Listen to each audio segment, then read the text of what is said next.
Hi Seawolves, I'm Tess Wilkinson and this is Studio Blue News. Today we're taking a closer look at Verity, a vital resource in Sonoma County. The Sexual Assault Prevention, Intervention, and Healing Center plays a crucial role supporting survivors of sexual violence and educating the public on prevention and awareness.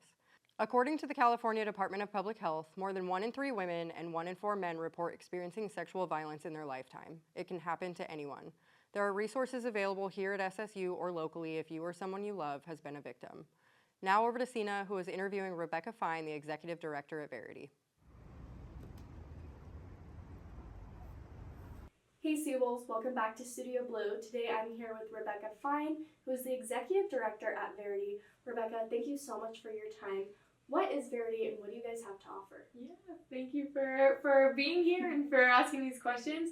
So Verity is Sonoma County's Sexual Assault Prevention, Intervention, and Healing Center. We're currently celebrating our 50th year of service in Sonoma County, and it's changed and evolved a lot over the decades. And so among those 3 departments, prevention, we are in classrooms and throughout the community doing outreach, education, and all of it's tailored to specific age groups. So in the really young years, we're talking about healthy boundaries and uncomfortable and comfortable touches. As you get older, we're talking about consent, and we're talking about relationships, and we're talking about exploitation. And in our intervention department, we offer a 24/7 crisis and support hotline. So at any time of the day or night, 365 days of the year, somebody can call up and the phone is answered by a certified crisis line counselor who will offer compassion and support and resources, whatever it is that person needs at that time.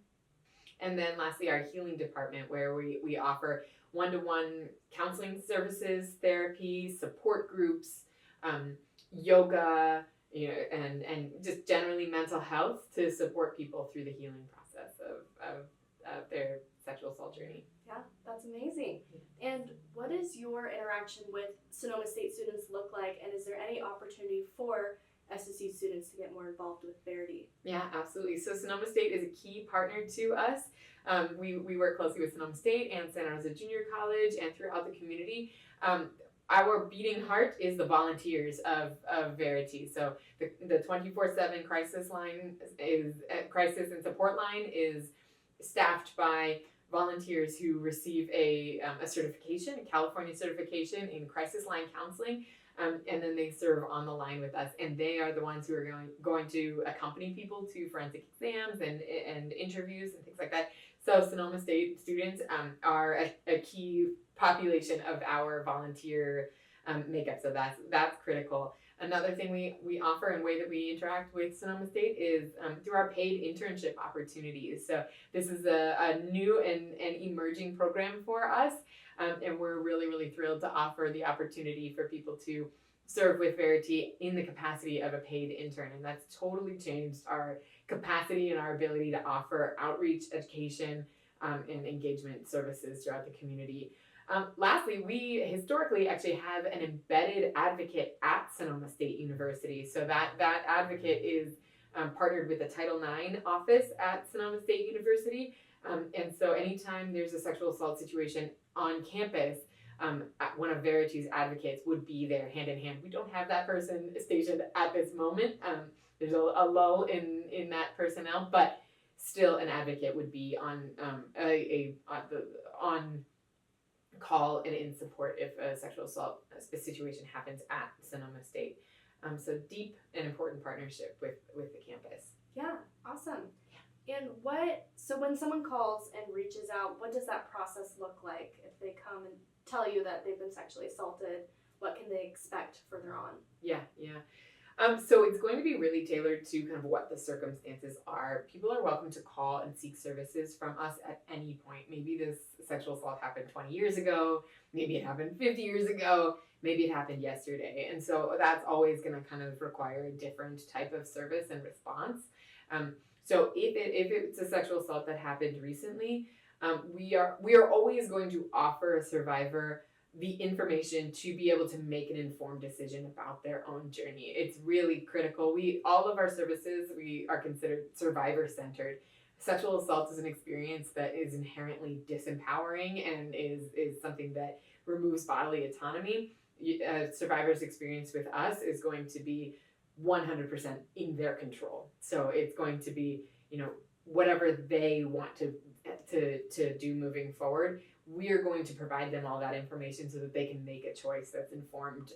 They can always come back if they say, actually, I'm not interested in going through the legal system right now. They can come back and do that later if they want to. If an assault has happened recently, one option that they have on the table is to seek a sexual assault forensic exam.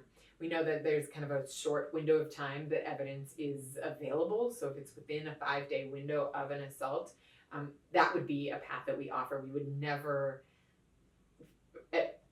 compel somebody to do that. We always just put it on the table. It says this is something that's available to you if you think that you right now or will ever want to prosecute this situation. Then the evidence is just there if they have it. Some people might not choose that. If this is an assault that happened a long time ago, we're going to offer counseling and healing services and support to walk people through kind of that stage of their journey. Here we are today. We serve thousands of people every year. Individual advocacy services to somewhere around 1,300 people per year. In terms of our prevention, we're reaching over 10,000 people every year with messages around sexual assault prevention and early intervention. And then healing, we're serving hundreds of people every year. So we're really critical, and I'm grateful to you for bringing this up. I think we, in our 50 years, there are a lot of people that don't know that we're here, don't know what we do, and so I'm grateful that you're highlighting us in this way so that Sonoma State students know that we're here and we're here for them, and Yeah, it's so beautiful what you guys are doing for the community, and I'm grateful to be here talking to you. That's all the time that we have today. Again, thank you so much for your time. Back to you guys in the studio. Thank you so much, Sina and Rebecca, for that insight into such a valuable resource and information on how Seawolves can get involved. If you're feeling post-election stress, there are regular drop-in counseling groups on campus. Mondays from 5 to 6 p.m., Counseling and Psychological Services holds process groups for anyone within the broad spectrum of the LGBTQIA+ community. It's a safe and supportive space where you can share common experiences and deepen self-understanding. On Wednesday, December 4th, from 5 to 6 p.m., the Hub Cultural Center will be hosting a drop-in discussion space for women of color facilitated by a clinician from CAPS. The group is open to cis and trans women, but non-binary students are welcome if they're comfortable in a space that centers on women. With the holidays around the corner, there's plenty of festivities on campus where you can engage with the Seawolf community. On Thursday, November 21st, from 10 a.m. to 2 p.m., an escape room will be held at International Hall. For only $5, you can test your skills and knowledge, unlock clues, and solve puzzles in a race against the clock. The proceeds from your ticket will go to supporting continued international and study abroad student programs. You can get more information or sign up online.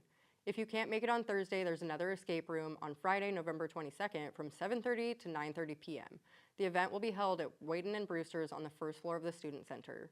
Also at Wayden & Brewster's on Saturday, November 23rd, you can make your own festive mug. The event is from 7 to 9 p.m. All supplies will be provided. Finally, on Tuesday, December 3rd, from 6 to 8 p.m., settle into the winter season at the Gingerbread Bash on the first floor of the Student Center. Here you can enjoy free hot cocoa and tea while you compete in teams of up to 4 to decorate the best gingerbread house for a chance to win a holiday prize basket. That's all the time we have for today, Seawolves. Have a safe holiday break, and thank you for watching Studio Blue News.